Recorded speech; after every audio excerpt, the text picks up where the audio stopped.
It's right there. Just click on that. It is just like buying anything else online. The choices here, though, could be deadly.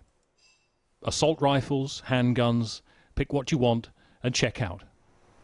This is just one of numerous completely legal websites selling what are called ghost guns. Our order for a Glock handgun arrived within days. What they send you in this box through the post isn't legally classified as a firearm, but there is everything in here to finish it and make it one here in your own garage. The frame of the gun is encased in this jig with markings telling you where to drill.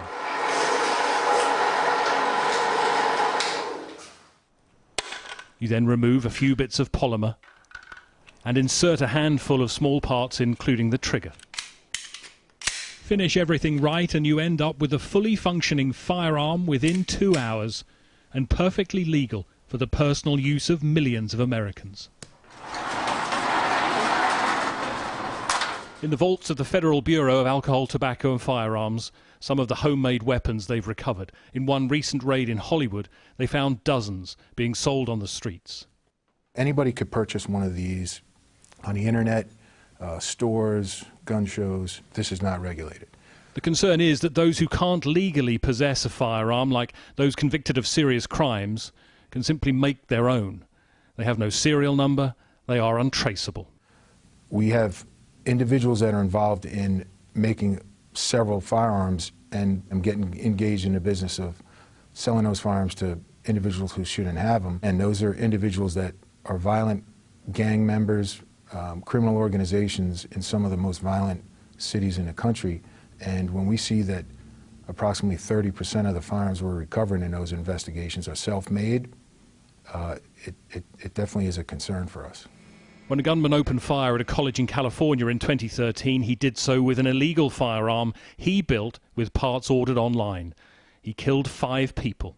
I was shot 4 times, and I think he got somewhere in between 20 and 30 bullets into the car.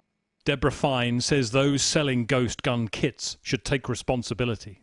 I think that any company that's creating parts for guns and selling guns and not doing things that are illegal with certain parts they can sell, still would want to make sure, as much as they could, that they end up in the hands of people who aren't going to do harm with them.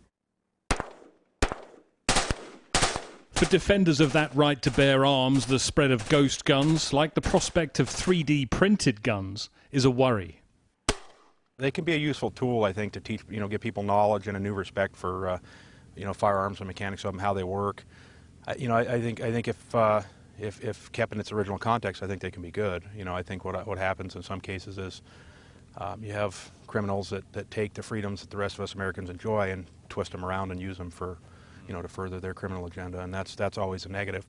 As for that handgun you saw being made, proof it was a working gun. We destroyed it immediately after this. One ghost gun gone. But in a country that wrestles with so many gun questions, who knows how many are out there and in whose hands? Greg Milam, Sky News.